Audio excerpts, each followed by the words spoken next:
الحمد لله رب العالمين والعاقبة للمتقين والصلاة والسلام على سيد المرسلين وإمام المتقين وعلى آله وأصحابه وبارك وسلم تسليما كثيرا أما بعد فأعوذ بالله من الشيطان الرجيم بسم الله الرحمن الرحيم إن الله وملائكته يصلون على النبي يا أيها الذين آمنوا صلوا عليه وسلموا تسليما وقال سبحانه وتعالى كل نفس ذائقة الموت وإنما توفون أجوركم يوم القيامة فمن زحزح عن النار وأدخل الجنة فقد فاز وما الحياة الدنيا إلا متاع الغرور وقال النبي صلى الله عليه وسلم من صلى علي صلاة واحدة صلى الله عليه عشرا أو كما قال عليه الصلاة والسلام رب اشرح لي صدري ويسر لي أمري واحلل عقدة من لساني يفقه قولي سبحانك لا علم لنا إلا ما علمتنا إنك أنت العليم الحكيم رب زدنا علما بالقرآن العظيم وبسنة رسول الله صلى الله عليه وسلم Alhamdulillah Rabbil Alameen. Through the sheer mercy of Allah subhanahu wa ta'ala, it is the 150th gathering of hadith, where every Friday we have been gathering and we have been discussing the work of Imam Bukhari and now the work of Imam An-Nawawi rahmatullahi alayh. Today is the second lesson of Riyadus Salihin.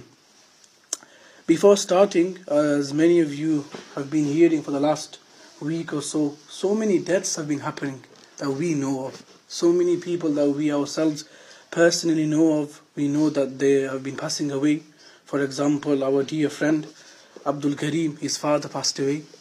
Our dear friend Nazmul, his mother passed away only 3 days ago, and only 2 weeks ago his father passed away. And this week also my dada, my father's father, my grandfather also passed away this week too. So many people that we know have been passing away. And the reality is, when someone passes away, for them few days, you have that feeling of regret. You start praying Quran, you turn towards Allah subhanahu wa ta'ala, and it's a beautiful goodness that you are doing that and you are turning to Allah. But at the same time, we also need to ponder about our lives, that the way one day an announcement will come on WhatsApp or on text message, or someone will call and say, today Atikur Rahman passed away, or today Abdullah passed away, or today Mizan passed away. That's going to happen one day too, where we will be passing away. So now the question is, are we going to pass away in a state where Allah is happy with us, or are we going to pass away in a state where Allah isn't happy with us? For example, my beloved grandfather, my dada, very simple man. He was approximately 85 years old, and his death is a great lesson for us all. A normal man, normal elder. He lives in the village life in Bangladesh. He used to own a small little shop for the village. But let me tell you how he passed away. And it's a lesson for us all. May Allah give us all husni khatima. Allah give us all a good death. My father told me, because his brothers were present when my grandfather passed away. It was the morning time in Bangladesh, and my grandfather sat to eat, your breakfast, your nashta, as you call it. And when he sat down, he was sitting, he ate. After eating, he sneezed. So after sneezing, what do we normally say when we sneeze? Alhamdulillah. So my grandfather said, Alhamdulillah, he had a stroke and he passed away there and there. That's how he passed away. The last thing that my grandfather said was Alhamdulillah. So for my grandfather, Alhamdulillah, إِنَّمَا الْأَعْمَالُ بِالْخَوَاتِيمِ. Your actions are determined upon the last of all of your actions. That final thing that you do, it gives a sign towards your ending. Either if you're amongst the people of Jannah or the people of Jahannam. It's a great sign. And because brother Nazmul, his mother passed away, only 2 weeks after his father passed away, that reminded me of the greatest loss of the ummah, the greatest loss that this ummah ever faced, and that is the loss of Rasulullah sallallahu alaihi wasallam. It is mentioned on the final week of Safar, it was a Wednesday, when the Prophet sallallahu alaihi wasallam started to complain that I've got a migraine.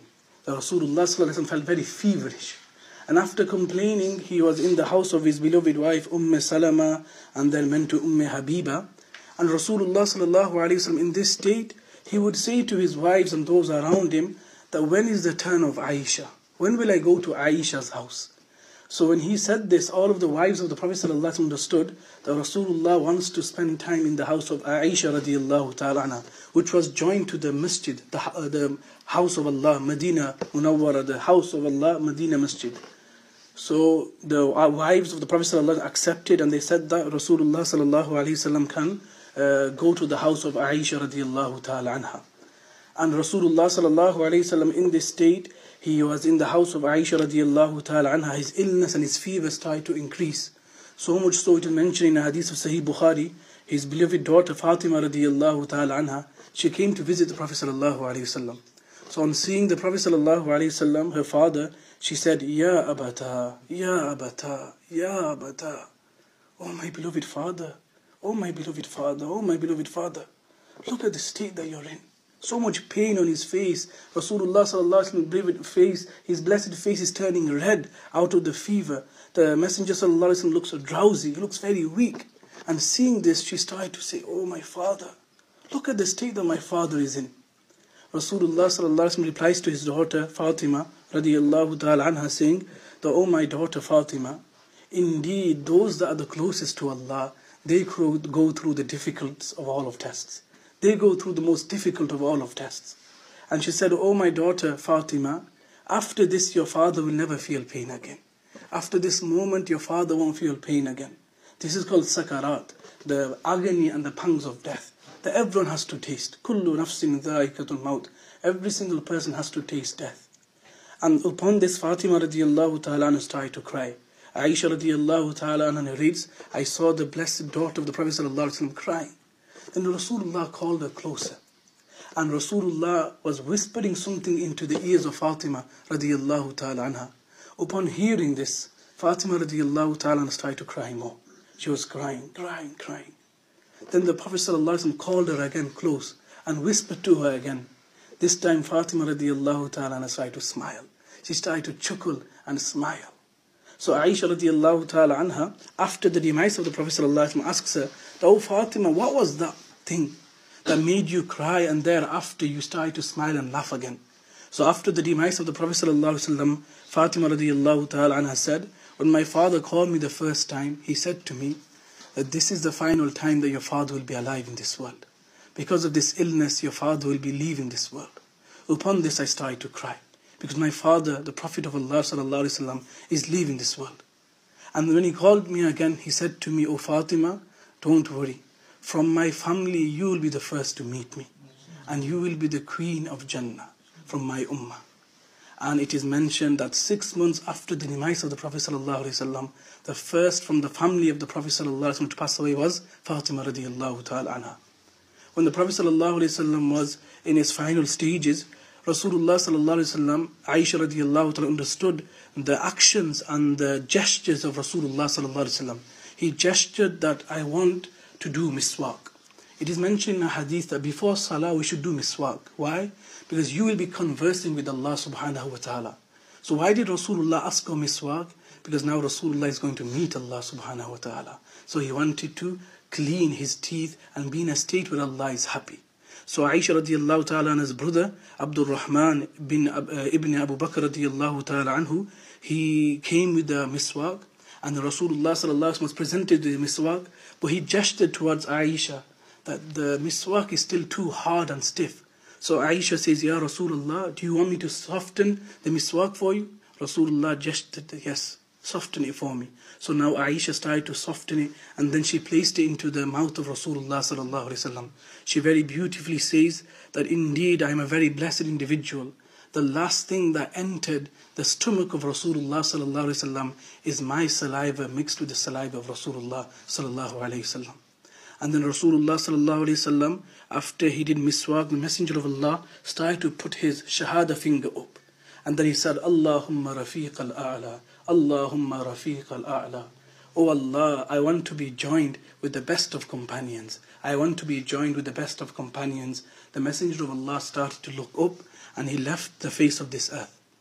When he passed away, the news went around Medina Munawwara.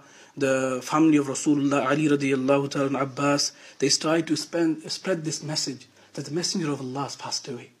Upon this, Umar bin Khattab radiallahu ta'ala was already inside the house of Allah. the masjid of the Prophet ﷺ, now with his sword outside the sheath, and he started to say to the Sahaba that whosoever says to me now that the Messenger of Allah has passed away, I will take their life. The Messenger of Allah has not passed away. He's only gone to meet Allah. The way Musa left his people, he went to the mountain to converse with Allah. Rasulullah has not passed away. He didn't understand what's going on. How can it be that my most beloved sallallahu alaihi wasallam leaves the face of this earth?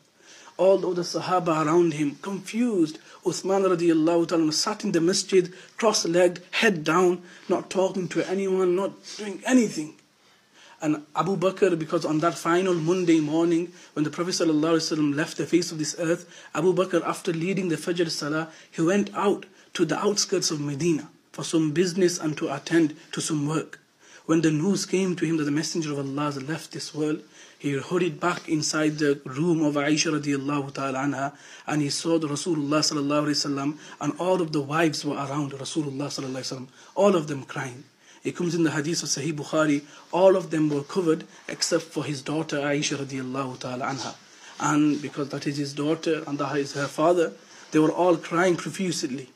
Abu Bakr came close to the Messenger of Allah sallallahu alayhi wasallam. He removed the garment from the face of Rasulullah sallallahu alayhi wasallam, and then he started to say, Ya Rasulullah sallallahu alayhi wasallam, indeed in this very worldly life you look so beautiful, and even today whilst you are sleeping you still look so beautiful. And he kissed Rasulullah sallallahu alayhi wasallam on the forehead. After kissing the Messenger of Allah sallallahu alayhi wasallam, he went inside the masjid, seeing that Umar is in a state where he's not listening to anyone, nor is anyone going towards Umar, with the fear that he will take our life. The Sahaba are sitting in pockets, some are crying, some are in a state of, as though they are intoxicated, as though they don't know what's going on. Different pockets in the masjid.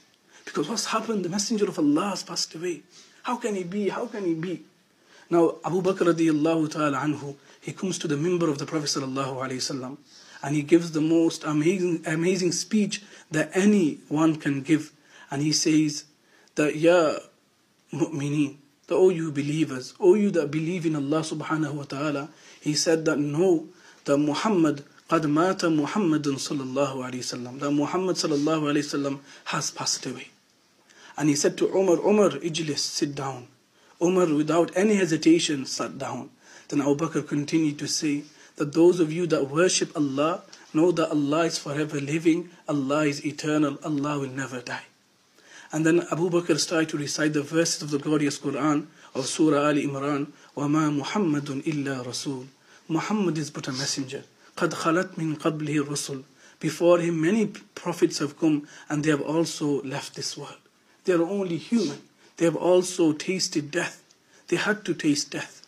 Umar radiallahu ta'ala says, when Abu Bakr recited them verses, I swear by Allah, it was as though this was the first time that these verses were being revealed unto us. The Sahaba radiallahu ta'ala trying to understand this verse, that the Messenger of Allah has indeed passed away. The Messenger of Allah has left us. And the Sahaba say that indeed when the Messenger of Allah came to Medina, that was the most beautifulest and the most brightest of all of days. But the day that he left this world, that was the darkest days of Medina.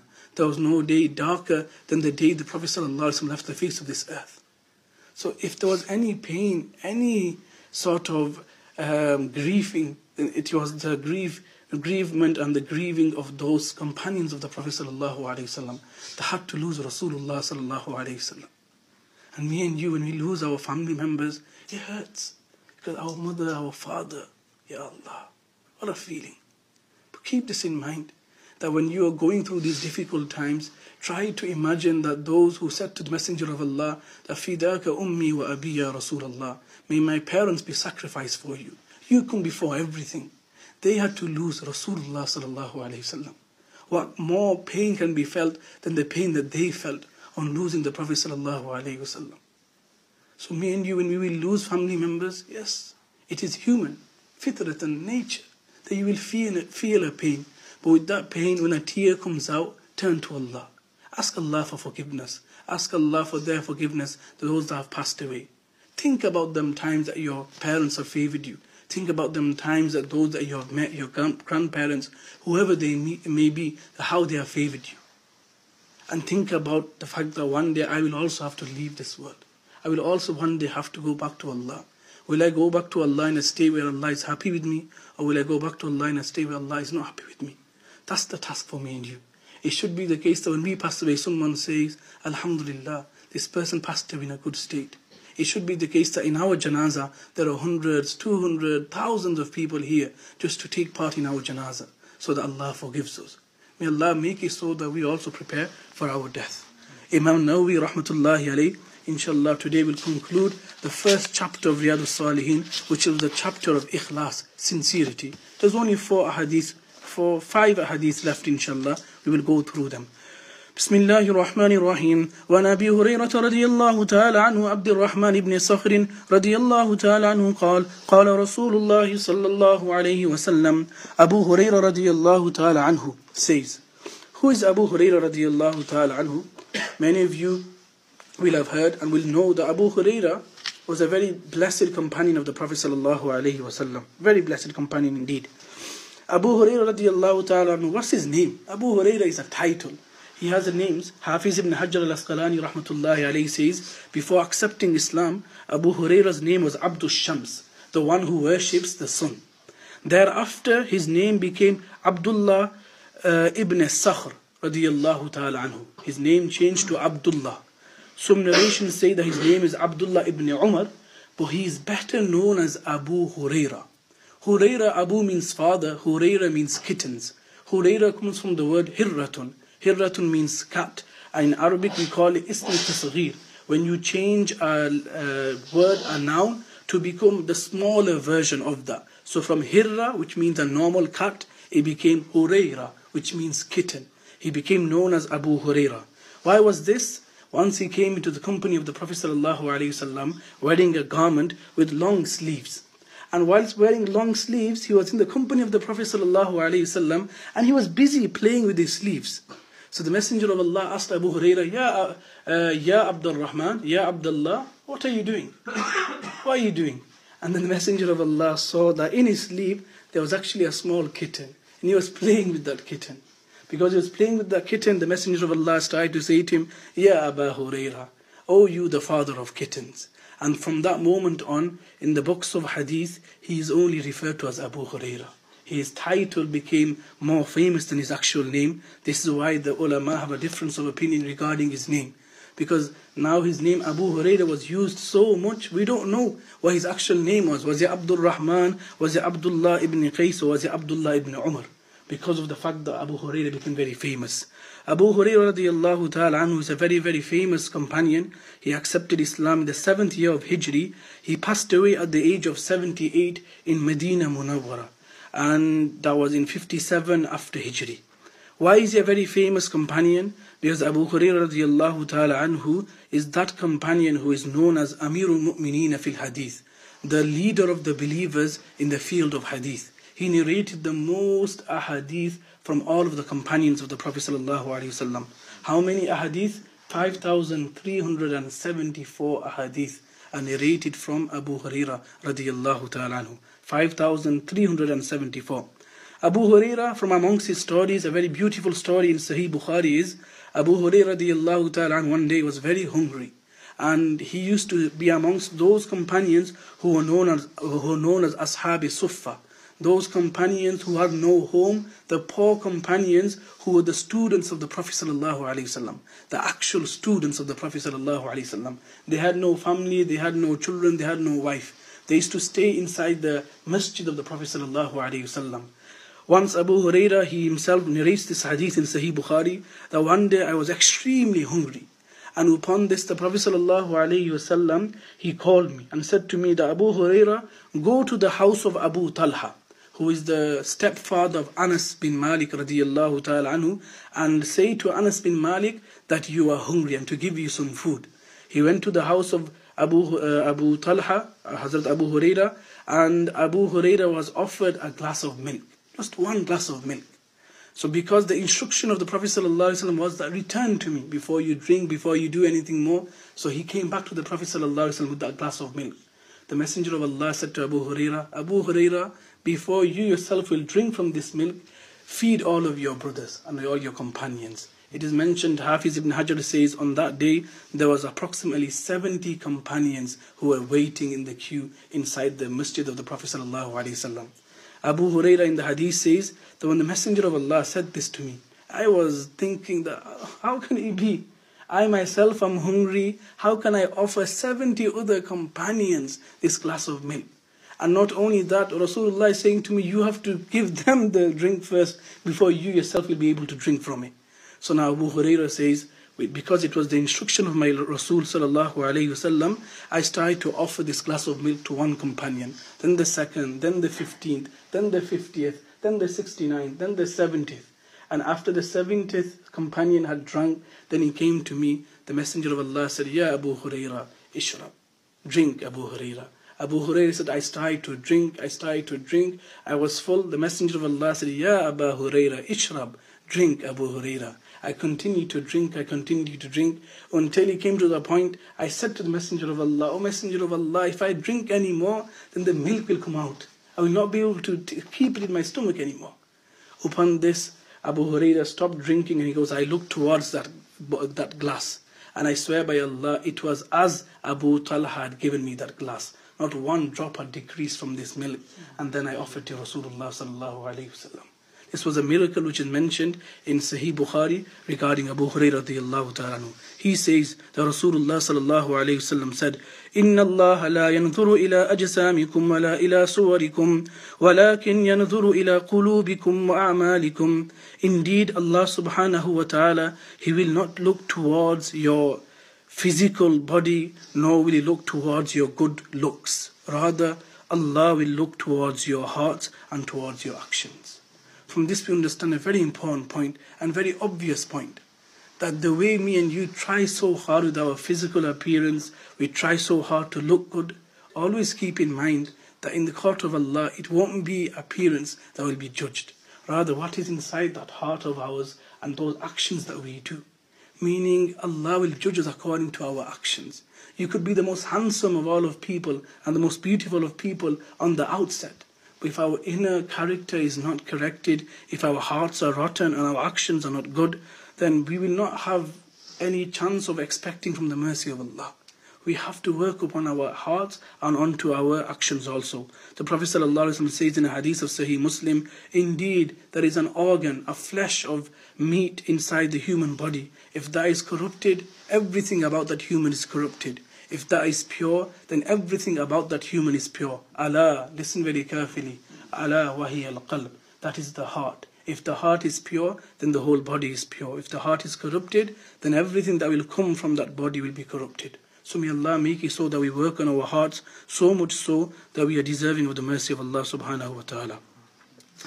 وعن أبي موسى عبد الله بن قيس الأشعري رضي الله تعالى عنه قال أبو موسى الأشعري رضي الله تعالى عنه. Who is Abu Musa? His actual name is not Abu Musa, rather his name is Abdullah bin Qais. Abdullah bin Qais, he is from a place called Ash'ar, which is a town in Yemen. He is originally from Yemen, a place called Ash'ar. Abu Musa, he accepted Islam and he came to Mecca. He was a very early companion. A very beautiful point about him is Abu Musa al-Ash'ari radiyallahu ta'ala anhu, after accepting Islam, he didn't stay in Mecca. He said to the Messenger of Allah, if you give me permission, I want to return back to Yemen, to Ash'ar, to my local hometown, my local town. The Prophet ﷺ said that yes, you may do so. Abu Musa, when he went back to Ash'ar, back to his local town, through his blessing and through his efforts, 50 people accepted Islam through Abu Musa al-Ash'ari. And he brought them 50 and those more after with him to Medina Munawwara. And he joined the Prophet ﷺ there. Abu Musa al-Ash'ari radiyallahu ta'ala anhu, what was a very beautiful quality of him? Rasulullah ﷺ once was sat in the masjid, where he entered the masjid and he heard someone recite. And it was the recitation of Abu Musa al-Ash'ari radiyallahu ta'ala anhu. The Messenger of Allah said, indeed, O Abu Musa al-Ash'ari, you have been gifted from the gifts of Abu Dawood. From Dawood alayhi salatu wasalam. You have been given a portion of the sweetness of Dawood alayhi salatu wasalam. And from the messengers of Allah, the one who had the most beautifulest of all of voices was Dawood alayhi salatu wasalam. And Abu Musa was praised by the Prophet sallallahu alaihi wasallam because of the way he recited Quran. He passed away in the year 44 Hijri in Kufa. From him we have, alhamdulillah, received 360 ahadith of the Prophet sallallahu alaihi wasallam. He says, سئل رسول الله صلى الله عليه وسلم عن الرجل يقاتل شجاعة ويقاتل حمية ويقاتل رياء أي ذلك في سبيل الله. The Prophet sallallahu alaihi wasallam was asked, O Messenger of Allah, there are some who take part in battle, in jihad, but they do it only to display bravery. And there are those that take part just to protect their family honor, and there are those that take part just to show off. O Messenger of Allah, who is actually fighting for the sake of Allah? The Prophet ﷺ replied, فَقَالَ رَسُولُ اللَّهِ صَلَّى اللَّهُ عَلَيْهِ وَسَلَّمَ مَنْ قَاتَلَ لِتَكُونَ كَلِمَةُ اللَّهِ هِيَ الْعُلْيَا فَهُوَ فِي سَبِيلِ اللَّهِ. That person who fights solely for the sake of Allah, for the sake of the religion of Allah, to uphold the deen of Allah, to protect the Prophet ﷺ, indeed only he is the one who is worthy of being classed as one who is taking part in battle, in jihad. So here the question is, when we hear the word jihad, every eyebrows go up, Ya Allah, what's the jihad, what's not jihad? The word jihad isn't a scary word. It's when we use it against its context and when we use it in its wrong meaning. The word jihad does not mean the word jihad as we think today, and because of the misconceptions of the world, the media, and those that do not have a good understanding of deen, we misinterpret. To understand jihad, that in itself is a great lesson. There are so many conditions of jihad, for jihad to be compulsory, for jihad to come about. So it is not something, a matter where today that anyone can say that it is okay to do jihad. No. And to understand the word jihad, that in itself is a subject. And there are no conditions that have been met for jihad to take place now. So it is not something that which is available now to the ummah and in the Islamic rulings of fiqh, etc. So it's not something for me and you to delve in for now. However, those that in the time of the Prophet ﷺ that took part in battle, when they were attacked by the disbelievers and the enemies of Islam at the time of the Prophet ﷺ, some took part for the mere sake of showing off, to show their bravery. The Messenger of Allah said, nothing will be accepted. Here we do not fight for bravery. Here we don't fight for any other motive. If we were to fight, we only fight for the sake of Allah subhanahu wa ta'ala. Which again reminds me and you of the importance of having good intentions and to do everything only for the sake of Allah subhanahu wa ta'ala. From this, the ulama make a very beautiful point, and it's something for me and you. Those that are doing the effort of deen, those of us that are serving the youth, those of us that are the imams, those of us that are the youth calling people towards Islam, there should be no other motive. Whatever good you do and every good that you do, it should be solely for the sake of Allah subhanahu wa ta'ala. No other motive. If you have any other motive, then no, that will not be accepted in the court of Allah. There can be no other motive. So please do keep that in mind for me and for all of us. وعن أبي بكر نفيع بن حارث الثقفي رضي الله تعالى عنه أن النبي صلى الله عليه وسلم قال. The next hadith is a hadith by a very beautiful companion of the Prophet sallallahu alaihi wasallam. His name, not many would have heard of. He's called Nufay bin Harith radiyallahu ta'ala anhu. Nufay bin Harith is a very special companion. He is only special because he is through the dua of the Prophet sallallahu alaihi wasallam. Many of you know of the incident. The Prophet sallallahu alaihi wasallam went to Taif. When he went to Taif, he only went there because people in Mecca did not accept him. When he went to Taif, the Prophet ﷺ returned unsuccessful in the apparent. How did he return unsuccessful? Because the people rejected him. And the famous dua of the Prophet ﷺ was, Allahumma ilayka ashku du'fata quwwati wa qillata hilati wa hawani ala nas. Oh Allah, I complain to you about my weaknesses. I complain that I did not have the sufficient means. I complain to you that I didn't know how to portray the message. Oh Allah, forgive me that I could not turn the people towards you. When Jibreel said, O Messenger of Allah, if you want, I can destroy and I can command the angels of the two valleys to destroy Taif, or it can be so that you forgive them and they are left to be. The Messenger of Allah said, let them be, because it is hoped that through their progeny and through their people will arise from them who will accept Islam later. Amongst them was a companion called Nufay bin Harith al-Ta'ifi radiyallahu ta'ala anhu. Nufay bin Harith is from Ta'if. He lived with the Prophet ﷺ in Medina Munawwara. He passed away in 52 Hijri in Basra. He moved to Basra. And this hadith that he narrated is a very important hadith. Thereafter I will tell you one beautiful quality of this companion Nufay. He relates that the Prophet ﷺ said, إِذَا الْتَقَى الْمُسْلِمَانِ بِسَيْفِهِمَا فَالْقَاتِلُ وَالْمَقْتُولُ فِي النَّارِ. When two believers come towards each other with swords, and one of them kills the other, know that both will be in the fire of hell. So Nufay says, قُلْتُ يَا رَسُولَ اللَّهِ, O Messenger of Allah, هَذَا الْقَاتِلُ فَمَا بَالُ الْمَقْتُولُ. I understand with the one that killed the other, I understand that the murderer will be burning in the fire of hell because he killed the other Muslim. But I don't understand why you said that the one that was murdered, the maqtul, will also be in the fire of hell. Why him? So the Prophet ﷺ said, قال إنه كان حريصا على قتل صاحبه. Because if he was not murdered, he would have murdered the other. Meaning if he was not killed because he was killed, if he was not killed, he would have made sure that he killed the other. From this, what do we understand? Many people have this misconception that, if you have a bad intention and if you don't do it, you won't be classed as sinful. We have to understand there are 5 types of intentions, and I'm not going to go into the details of them. I will just merely tell you what they are: hadith, nafs, hams, azm, and hadith. These are 5 different qualities and 5 different types of actions and intentions.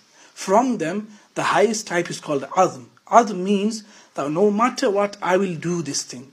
The best example is, for example, you are going to go to a place to disobey Allah. For example, you are going to go to town and you are going to disobey Allah. You have taken every means. You've got inside your car, you've started to drive towards town, and because something happened, an accident, or you were delayed, you could not go to town. But all that time you had that pure intention that I am definitely going to go town and I am definitely going to commit a certain sin. Because of this azm, this firm intention, the ulama mention, when you have such an intention, you will still be given one misdeed for having such an intention. Because it was not from your side that you were stopped from doing it. Rather, a natural cause, a natural disaster, or something of the sort stopped you. Now, Nufay, why is he very important? He passed away in 52 after Hijri, and this story will come up inshallah later on. I will mention it then, but I will just explain, point towards it, which is, there was a time, at the time of Ali radiallahu ta'ala anhu, when believers tried to fight each other. It was known as the Ghazwa Jamal. There's one known as the Siffin, when Muawiyah and Ali radiallahu ta'ala anhu fought against each other. When Ali radiallahu ta'ala anhu, and he had a group of companions on his side, and there was a time when there was a group of companions on the side of Aisha radiallahu ta'ala anha. There were some fallouts, there were some disagreements. That in itself is a very long story. But Nufay, because the companions took sides. Some thought, let me side with Ali. Some said that let me side with Aisha radiallahu ta'ala anha. Nufay is amongst those companions. He used to narrate this hadith, that when 2 Muslims fight each other, the murderer and the murderer will go to Jahannam. And because of this fear of this hadith, he made a vow that I swear by Allah, I will never raise my hands upon any Muslim in any situation, right or wrong. And Nufay is that companion that all of his life he acted upon this one very hadith, and never did he ever hold a sword in his life to attack anyone because of this hadith. Does this hadith refer to Ali and Aisha? No, it does not. But I will not explain that now. Inshallah, time will come in Riyadh al-Salihin where we will explain this incident between Aisha radiallahu ta'ala anha and Ali, and a second incident between Ali and Muawiyah radiallahu ta'ala anhuma. But here we understand that whatever intention you have, if you are very firm on that intention, good or bad, you will be questionable in the court of Allah. The next hadith. وعن أبي هريرة رضي الله تعالى عنه قال, Abu Hurairah رضي الله تعالى عنه says, قال رسول الله صلى الله عليه وسلم صلاة رجل في جماعة تزيد على صلاته في بيته وصلاته في سوقه بدعا وعشرين درجة. The Prophet صلى الله عليه وسلم said, a believer, a man's salah in jama'ah, in congregation, is better than his salah that he offers at home or he offers in the marketplace. How many times better? 20 or so. The word in Arabic bid'ah means or so. bid'aw wa tis'een, 20 or so. Why is it 20 or so? Because we find in the most narrations, we find it is 25, which in Arabic you would say khamsa wa ishreen, 25. In a few narrations we find sab'a wa ishreen, 27. And in a few narrations we also find 70, sab'ina, that 70 times more your salah increases if you pray salah in congregation, in jama'at.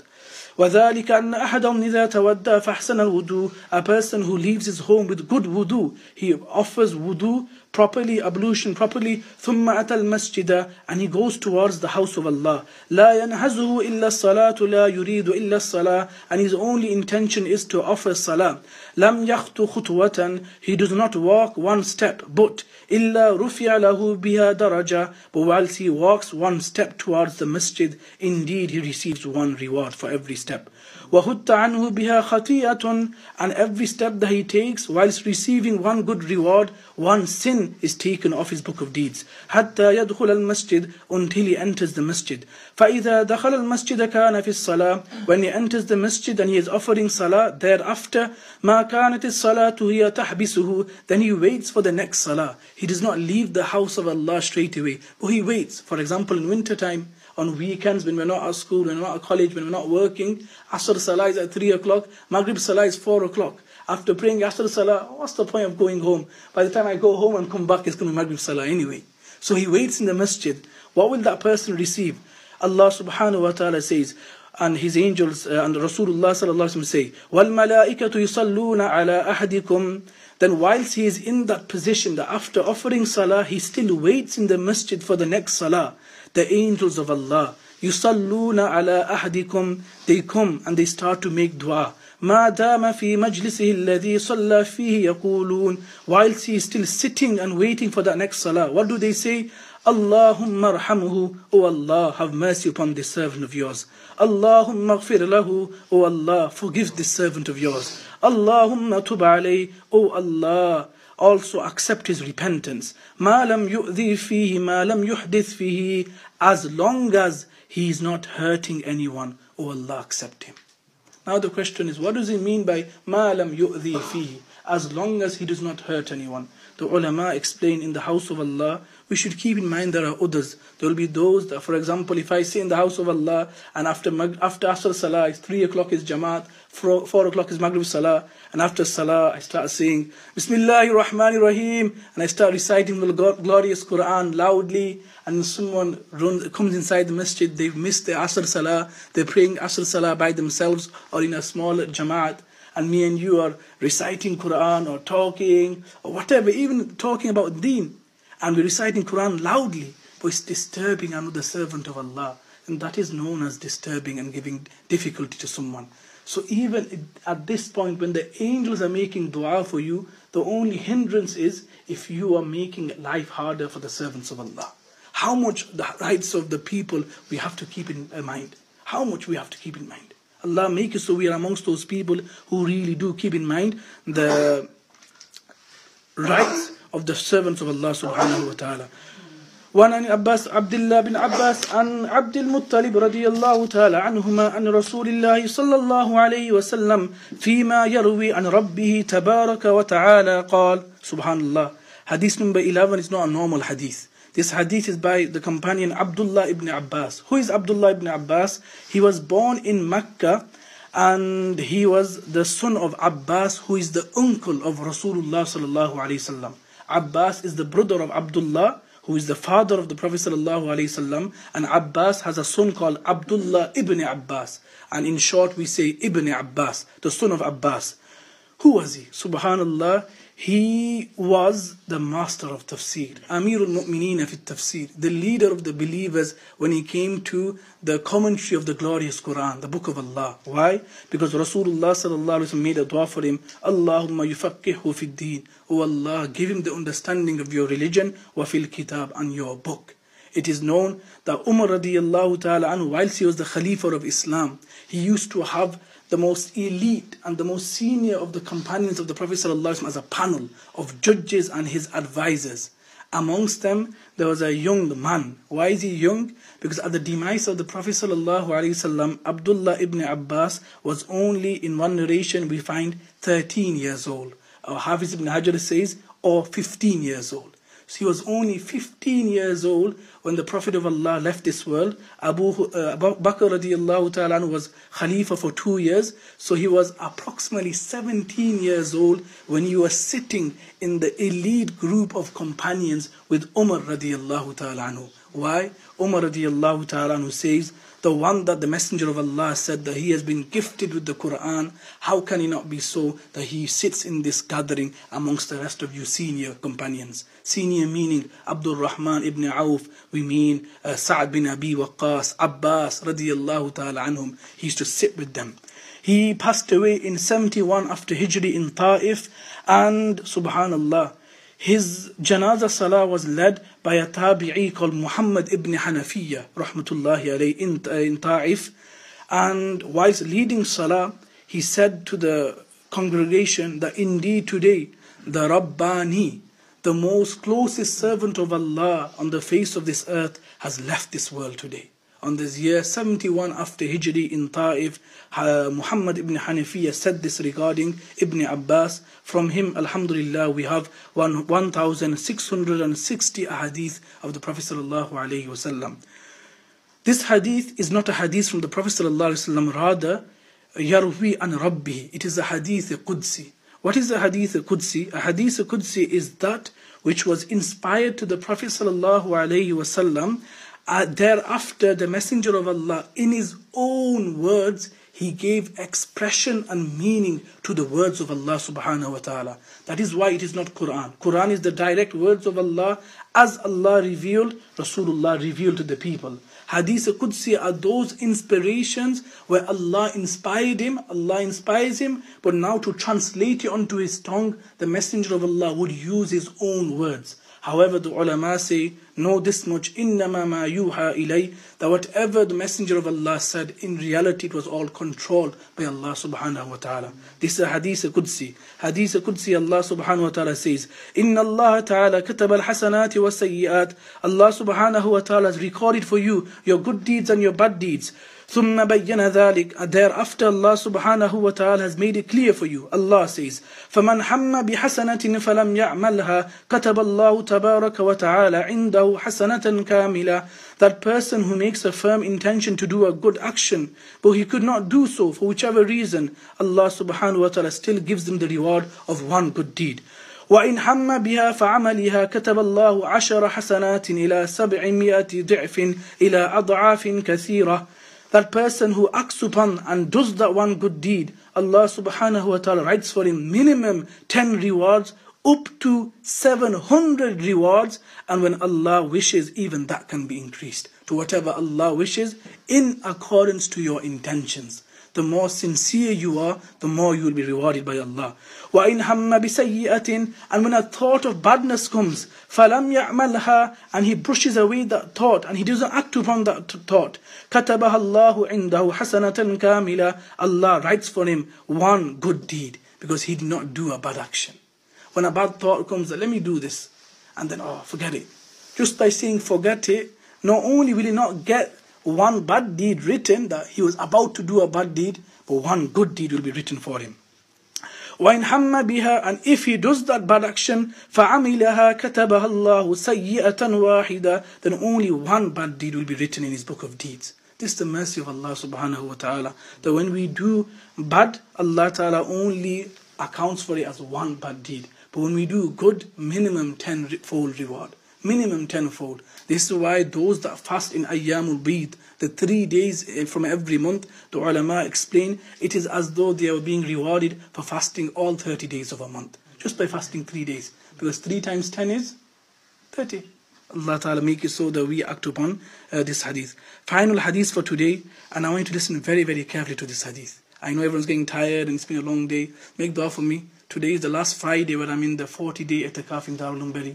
On Tuesday we will finish our 40-day etikaf. I've still got 25 fasts left. As many of you know, I'm fasting for 60 days. Make dua, Allah makes it easy for me. Allah gives me strength. But today is the last Friday, so next Friday I'll be coming a bit early, inshallah. So 9:05, inshallah, I'll try to be here for. This next hadith, listen very, very carefully. This hadith is a hadith which is mentioned in Sahih Bukhari, and a very beautiful hadith, and a hadith of Sahih Muslim also.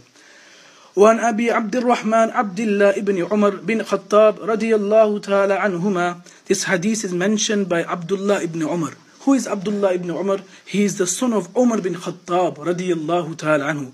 Abdullah, he was born 1 year before prophethood. So when Rasulullah sallallahu alaihi wasallam was 40 years old, he received prophethood. So on the 39th year of the life of the Prophet sallallahu alaihi wasallam, Abdullah ibn Umar was born. When did he accept Islam? We all know the famous incident of Umar. He accepted Islam with his father Umar radiyallahu ta'ala anhu in the 6th year of Islam. Abdullah ibn Umar, he has been given a title by the muhaddithin, all the masters of hadith. And this is such an amazing point. Every companion is a lover of the Prophet sallallahu alaihi wasallam. We cannot doubt that. Every companion, every single companion of the Prophet sallallahu alaihi wasallam loved Rasulullah dearly. But there are some that outshone other companions. Amongst them, the muhaddithin, the likes of Imam Bukhari, the likes of Imam Muslim, Hafiz ibn Hajar al-Asqalani, Imam Nawawi rahmatullahi alayhi, and many others, they give Abdullah ibn Umar a title. The title is Ashiku Rasulillahi sallallahu alayhi wasallam, the one who excessively loved Rasulullah sallallahu alayhi wasallam. Why? He, from all of the companions, he is that companion who is the master of the rulings of Hajj. In Sahih Bukhari, Imam Bukhari, to do justice to Abdullah ibn Umar, when explaining the procedure of Hajj, he does not mention any other hadith of any other companion but of Ibn Umar radiyallahu ta'ala anhuma. Every hadith is from Abdullah ibn Umar, who is the master of Hajj. Why is he the master of Hajj? Whenever he used to travel from Medina to Mecca for Hajj, whenever he used to go, he would stop at certain points where there was no need to stop. So his companions around him asked, why do you stop? He says, this is where my Rasul sallallahu alaihi wasallam used to stop. This is where my Rasul stopped for istinja, to relieve himself. The ulama says, so did he do istinja there? No. Hafiz ibn Hajar al-Asqalani says, just to keep the honor of Rasulullah sallallahu alaihi wasallam, he would get off his mount, he would go to that place, he would merely just bend down, crouch and squat, and go in a position, and then he would stand again. He would not urinate in that position, he would not urinate in that place, only that gesture and the action of sitting and squatting, just to say that this is where my Rasul sallallahu alaihi wasallam stopped. Sometimes they will be on journey, the whole caravan is not tired, they made a certain checkpoint that when we go to this place we will stop. But Abdullah ibn Umar would stop in other places. They asked, why do you stop here? Because my Habib sallallahu alaihi wasallam stopped here, this is why I stop here. This very Abdullah ibn Umar, an amazing thing about him, his sister Hafsa, she was the wife of the Prophet sallallahu alaihi wasallam, the daughter of Umar. Once Rasulullah said to Hafsa that your brother Akhuki, Abdullah ibn Umar radiyallahu ta'ala anhuma, Rajulun Salihun. He is a very pious man. He was given the title as Rajulun Salih, pious man, by the Prophet of Allah. Then the Messenger of Allah said to Hafsa, if only he would perform tahajjud salah. Hafsa went to her brother and said to him that the Messenger of Allah said, you are a very pious man, if only you would perform tahajjud. It is mentioned after that moment on, till his demise, that very Abdullah ibn Umar radiyallahu ta'ala anhuma, every single night of his life would not go to miss but that he offered tahajjud salah. He passed away in the year 73 after Hijri, and from him we have 1,630 ahadith. He is regarded as the scholars from the companions of the Prophet sallallahu alaihi wasallam. He lived in Mecca, and after the demise of the Prophet sallallahu alaihi wasallam, he was the scholar of fiqh for 60 years in Mecca. 60 years. Not only that, this is the most amazing point that I found about Abdullah ibn Umar. In his lifetime, he performed 60 Hajj. How many? 60 Hajj. Hafiz ibn Hajar al-Asqalani mentions this. If that's amazing, listen to this next point. 60 Hajj in his lifetime and 1,000 Umrah in his whole lifetime. 1,000 times on different occasions he performed Umrah. A total of 1,000 times he performed Umrah. This companion of Rasulullah sallallahu alaihi wasallam says a very beautiful hadith. قال سمعت رسول الله صلى الله عليه وسلم يقول, the Messenger of Allah, I heard him say, انطلق ثلاثة نفر ممن كان قبلكم حتى آواهم المبيت إلى غار فدخلوه. Indeed, the Messenger of Allah related to us a story. The Messenger of Allah said, there was a time where there were 3 men from the people of the past, and they were on a journey together, and whilst in this journey nightfall came. When nightfall came, they took refuge and they wanted to spend the night in a cave, and they entered this cave. فَانْحَدَرَتْ صَخْرَةٌ مِنَ الْجَبَلِ, to protect themselves from the rainwater. However, the mouth of the cave was struck by a big boulder, and the mouth of the cave was closed. Now that the mouth of the cave is closed, now they're trapped. فَسَدَّتْ عَلَيْهِمُ الْغَارَ فَقَالُوا, they were trapped in this cave. Now all 3 of them tried to say to each other, إِنَّهُ لَا يُنْجِيكُم مِّنْ هَذِهِ الصَّخْرَةِ, indeed we will not get refuge and we will not be able to escape this cave now. No one knows we're stuck in this cave. It's been closed. We don't have the strength to move this massive boulder from the mouth of this cave. There is only one thing that can help us now. إِلَّا أَن تَدْعُوا اللَّهَ بِصَالِحِ أَعْمَالِكُمْ, that we ask Allah, we pray to Allah, we ask Allah with the good actions of our lives, the most sincere ever actions we ever did in our lives. This is a time when this will come to use. قَالَ رَجُلٌ مِّنْهُمْ, the first man from amongst the 3 men said, Allahumma, O my Allah, كَانَ لِي أَبَوَانِ شَيْخَانِ كَبِيرًا, O my Allah, I have my parents, both my mother and father, they are both ill and they are both weak. وَكُنْتُ لَا أَغْبِغُ قَبْلَهُمَا أَهْلًا وَلَا مَالًا, O Allah, never has it been that I have given my family, my wife, my children milk to drink in the night, but that I would serve my parents first. فَنَأَى بِي طَلَبُ الشَّجَرِ يَوْمًا, one day, O my Allah, I had to go looking for some firewood, and whilst looking for this firewood I was delayed, and being delayed, يَوْمًا فَلَمْ أُرِحْ عَلَيْهِمَا حَتَّى نَامَا, when I returned to my home I found that my parents, both of them had already fallen asleep, and it was my practice to give a glass of milk to both my mother and my father every night, but today I find that they have fallen asleep. فَحَلَبْتُ لَهُمَا عَغَبُوغَكُمَا فَوَجَّدْتُهُمَا نَائِمَيْنِ, when I saw them in this state, فَكَرِهْتُ أَنْ أَوْقِظَهُمَا, I disliked it that I wake them from their sleep. وَأَنْ أَغْبِغَ قَبْلَهُمَا, and I also disliked the fact that I give my children and my wife this drink of milk before I give to my parents. I have never done this before, so I don't want to give my wife and my children before my parents. فَلَبِثْتُ, so I waited, O my Allah. How long did I wait? أَنْتَظِرُ أَسْتَيْقِظَاهُمَا حَتَّى بَرَكَ الْفَجْرِ, I waited all the way till the time of Fajr Salah. All the way till dawn, I waited holding that glass of milk for my mother and my father whilst they slept. وَالصِّبْيَةُ يَتَدَاغَوْنَ عِنْدَ قَدَمَيَّ, and whilst I was waiting, my children were there next to me crying that, Father, you give us the milk, we're hungry, give us the milk to drink. فَاسْتَيْقَظَا فَشَرِبَا غُبُوكَهُمَا, O my Allah, I waited when my parents woke up at the time of Fajr, then I gave them that drink of milk, I gave it to them. Allahumma, O my Allah, in kuntu fa'altu dhalika ibtigha wajhik, O my Allah, if I have done this only for your sake, only to please you, if I have done this, فَفَرِّجْ عَنَّا مَا نَحْنُ فِيهِ مِنْ هَذِهِ الصَّخْرَةِ, then move from us this difficulty that we are in. As soon as he made this dua, it is mentioned, a chunk of that boulder moved aside from the mouth of the cave. However, فَانْفَرَجَتْ شَيْئًا لَا يَسْتَطِيعُونَ الْخُرُوجَ مِنْهُ, but it was not enough for us to leave that cave. But his dua was accepted, the sincerity of serving his parents before his children. And a very important point for those of us that do have our parents, make it a point to serve them. Make it a point to serve them. It should not be the case that because of other reasonings, because of our other problems, that we forget our parents. A time will come when we won't have our parents anymore. Ask those people that don't have parents. Ask me. My mother, rahmatullahi alayha, passed away 3 years ago. I don't have a mother.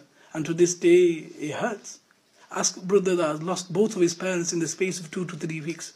Ask him how he feels.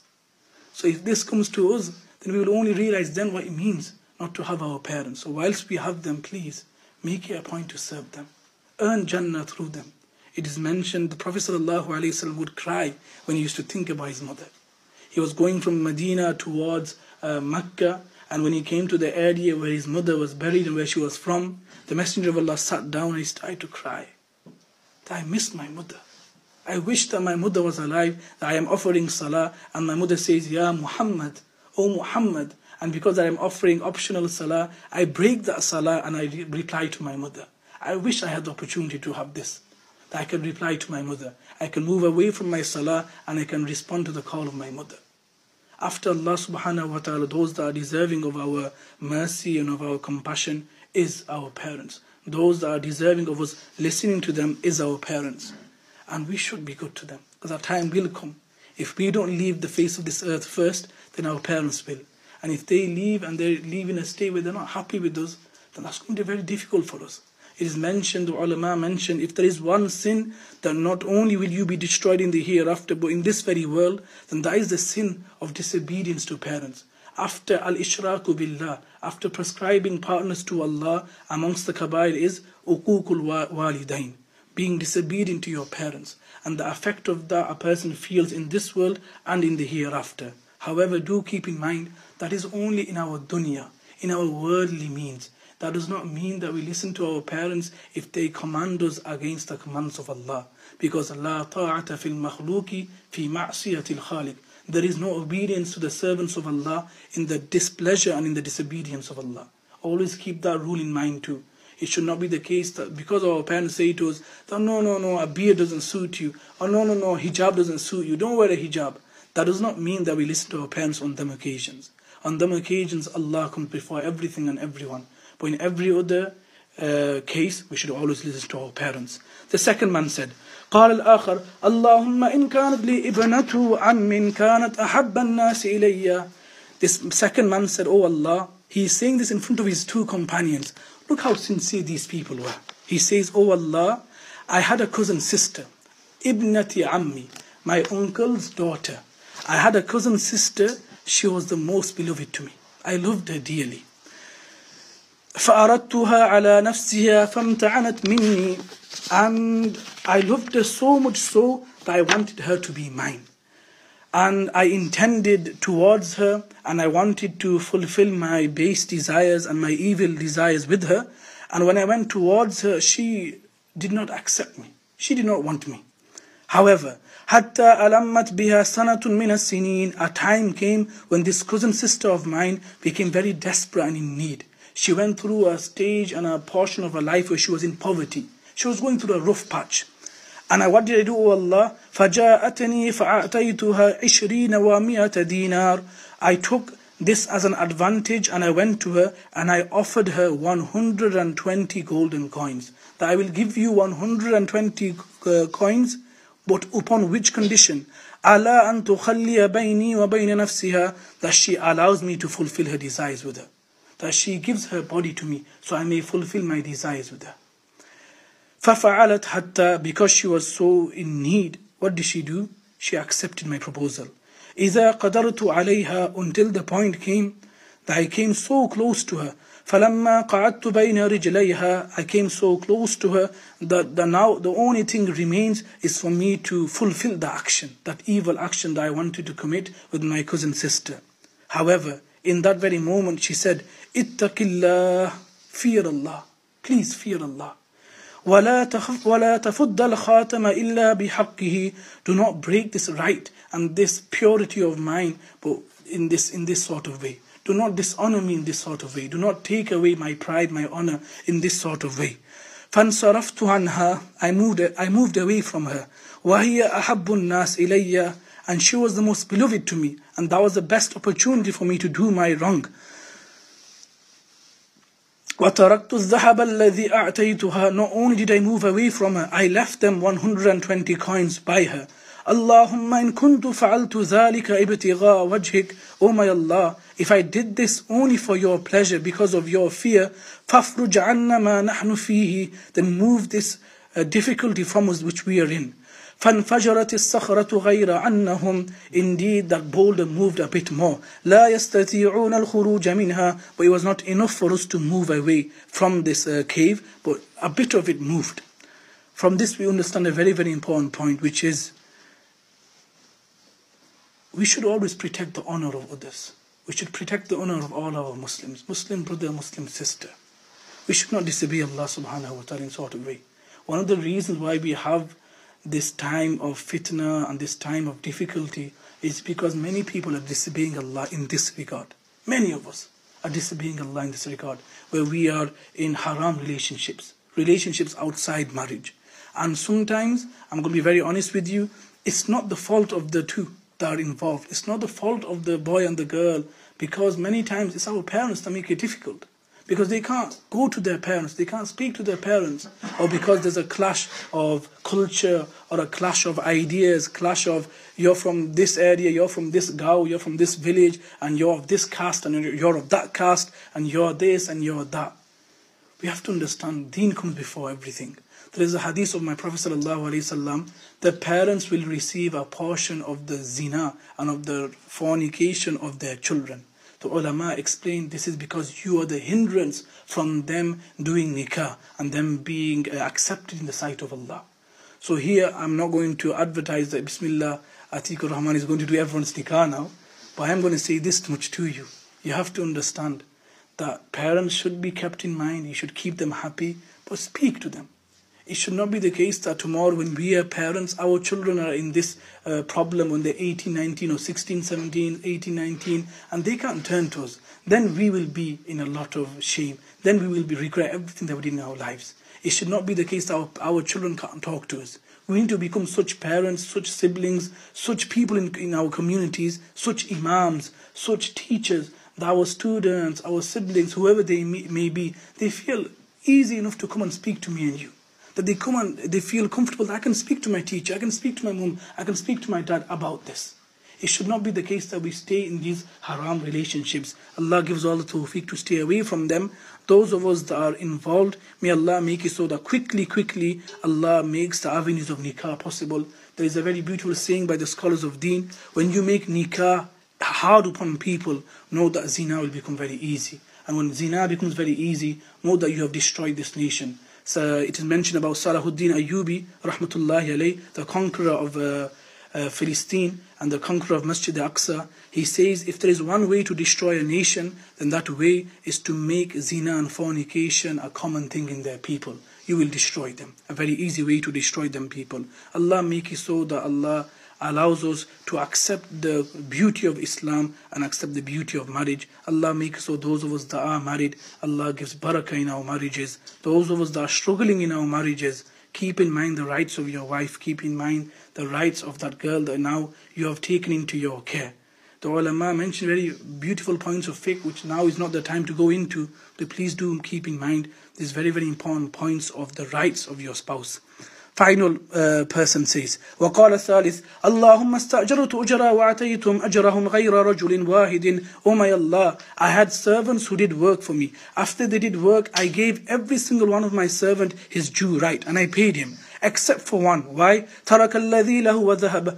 Indeed, before I could pay him, he had already left. فثمرت أجره حتى I invested his money into كثرت منه الأموال فجاءني, until it became so much manifest. فجاءني بعد والغنم والرقيق, so much so that فقال so much so that it became milk, it became cows, it became camels, it became cows, it became goats, it became crops. So much was invested, and this whole garden became his. That's how much I invested in the money of one servant that I owed, because he had gone. After many years he came. فقال يا عبد الله, O servant of Allah, O you who I worked for, لا أدي إلي أجري, please fulfill my money that you owed me from them many years ago. I did not take it from you. فقلت كل ما ترى من أجرك من الإبل والبقر والغنم والرقيق. O servant of Allah, whatever you see in front of your eyes, these cows, these camels, this harvest, this grass, these trees, these fruits, whatever you see, they're all yours. So the worker says, فَقَالْ يَا عَبْدَ اللَّهِ لَا تَسْتَهْزِئُ بِي, please don't joke with me. Don't mess me around. What do you mean they're all mine? You only owed me a few golden coins. Why are you messing me around and saying this is mine, that is mine? فَقُلْتُ لَا أَسْتَهْزِئُ بِكَ, O servant of Allah, I'm not joking with you. فَأَخَذَهُ كُلَّهُ, O Allah, that worker, he took everything. فَاسْتَقَاهُ فَلَمْ يَتْرُكْ مِنْهُ شَيْئًا. He took every single thing that was owed to him, every fruit, every animal, he took everything with him. I did not even hide one thing from him. Everything that belonged to him, I gave to him. Allahumma in kuntu fa'altu dhalika ibtigha wajhik. Oh my Allah, if I did this for you, فَافْرُجْ عَنَّا مَا نَحْنُ فِيهِ, then please remove us from this difficulty. فَانْفَجَرَتِ الصَّخَرَةُ فَخَرَجُوا يَمْشُونَ مُتَّفَقٌ عَلَيْهِ. Indeed, it became the case that boulder moved a little more, which was enough for them now to leave that cave. And Allah subhanahu wa ta'ala accepted their dua, these 3 duas that was made with true sincerity. From this, the ulama, Imam Nawawi ends this chapter of sincerity saying that the more sincere you are, not only will it benefit you in the hereafter, in this very world, Allah subhanahu wa ta'ala make it so that you are benefited also. And next week, inshallah, Imam Nawawi will now start the next chapter, which is called Babu Tawbah, the chapter of repentance. Straight after ikhlas, after being sincere, sometimes we don't be sincere. Sometimes our actions are not according to the way of Allah. Imam Nawawi says we will learn about what is tawbah, how to do tawbah, and the very, very beautiful ahadith regarding tawbah, inshallah, will be discussed from next week. May Allah subhanahu wa ta'ala accept from us. May Allah ta'ala keep us sincere. I'm really, really sorry for taking a lot of your time. May Allah accept you all for sitting here. May Allah keep us all sincere. Just 3-4 quick announcements, and I'm going to leave it at that, inshallah. The first announcement is, as many of you know, alhamdulillah, now we have an office, Al-Adab office, where if anyone ever feels like talking about certain issues, if it's issues of marriage, if it's issues of relationships, or any other problem, there is a service now from myself, from Al-Adab, where you can inshallah speak to myself and make sure we can help you through them hard times. For that, inshallah, please do take my number, and then we can make an appointment of seeing you, a very private meeting where it'll just be myself and yourself, and we can talk through certain problems. And if it's something that we can help you with, inshallah, we will help. If I myself cannot help you with, I will inshallah at least do this much, that I will refer you to someone that can help you.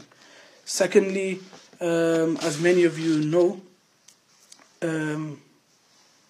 that there is a course that we're starting from Al-Adab. It's a very important course. There's 2 announcements. I'm going to finish it. I'm not going to say the last announcement I was going to say. The second announcement is there is a course from Al-Adab, which is a Tuesday-Wednesday course. It's 1 hour on Tuesday and 1 hour on Wednesday. There's some leaflets, inshallah, you can take from me after we finish. It's going to be Tuesday 1 hour 8 till 9 and Wednesday 8 till 9. On Tuesday 2 subjects will be studied, Aqidah and Fiqh, and on Wednesday 2 subjects, Seerah and Hadith. And the plan there is for those that have an extra desire to learn more about Deen. That I prayed Salah, I prayed Quran, but I don't know anything more about my Deen. So to learn about Fiqh, i.e. what's necessary in wudu, what's necessary in Salah, what's necessary in fasting, etc. It's a course that if you do it properly, it should take, let's say 6-7 months to go through all 4 subjects. So in the fiqh you will cover that, in the aqidah, the main points of what a Muslim should believe in, the Ahl Sunnah wal Jama'ah. In seerah, go over the seerah of the Prophet ﷺ, learn the names of his wives, learn the names of his children, and learn important dates and important incidents from the life of the Prophet ﷺ. And from hadith, inshallah, minimum 40 hadiths from the life of the Prophet ﷺ. Imam Nawawi mentions a hadith where if a person memorizes 40 hadiths, he will be resurrected on the Day of Judgment with the ulama, with the scholars of Islam. So with this in mind, this course will be taking place. That's the second announcement. One final announcement, and this is for those people who don't just want further Islamic education. They have a very true, passionate zeal for Arabic and to understand Quran and Hadith, to understand the words of Allah, to understand the language of the Quran, the language of the Prophet sallallahu alaihi wasallam. As many of you know, my respected teacher, when he completed Al-Adab al-Mufrad, Shaykh Abdul Rahim Hafidhahullah, he mentioned then to you guys too, that if you want to learn Sahih Bukhari and you want to progress further, then you will have to have a grasp of the language of Allah subhanahu wa ta'ala, the Arabic language. For that, I initially planned to start Alimiyya, or you can call it Arabic intensive, around March time. I spoke to my teacher again just very recently whilst in Darul Uloom, and rather than starting then, because I'm going to have a 2-week break in December, I'll have time to set the whole scheme and the whole syllabus up, inshallah, very soon. So by January, I'm hoping by the 2nd week of January I want to start this. It will be limited because I want those people that really want and have a true passion for Arabic. It'll be an intensive in the respect that There'll be quite a few days in a week. You will be going over Nahw, Sarf, you'll be going over the rulings of Arabic, you'll learn to speak the language of the Quran, you'll learn the roots of Arabic, how to learn from the language itself and develop. And as a bonus and something to make it more appealing, inshallah, my respected teacher also mentioned that as the class and those that will take part, as they progress, a time will come when Sheikh himself will come to deliver some lessons to the students, inshallah. The Arabic lessons by Sheikh Abdul Rahim, Hafidahullah. He will teach some of the lessons in English. The primary focus will be English to Arabic, but very soon, as soon as everyone's got a grip of what's going on, it will become Arabic to Arabic, where I myself will, inshallah, converse in Arabic, and from that, because the only best way to learn a language is if you yourself converse in that language. So I will start to, from English, Arabic, come to a point where now the teacher and the students only converse and learn in Arabic, so that you learn the language faster. If done properly, if done a few days a week with commitment, within 1 year, a person can have a very good grasp of the Arabic language. From there on, he can now further himself to understand the sciences of Quran, Hadith, fiqh, etc. But the actual primary focus is the Arabic language, which can be done in about 1 year. Further, I forgot to get a piece of paper, but those that are interested, what I want from you guys is write your names down and tell me days and times where it's good for you. So if I have a few guys, like you said, about 10-15 people are interested, and I look at what times are good for people, what days are good for people, then I can come to a conclusion of what's the best time and how many days is the best time. So please do that favor for me. Either you can text it me, or those that are on the WhatsApp group, you can put it onto the WhatsApp group. Those that are not, whoever's number you have, just forward it to them and they'll forward it to me, inshallah. So I have a rough idea who would be interested on that. But that's for those that have a very, very keen interest in Arabic.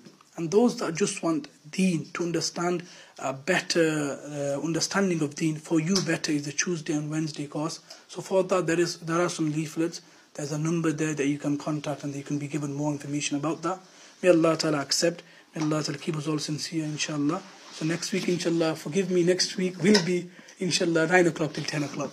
Not 9:15 to 10:30. May Allah accept all of you for sitting. Jazakallahu khairan. Subhanallah wa bihamdihi.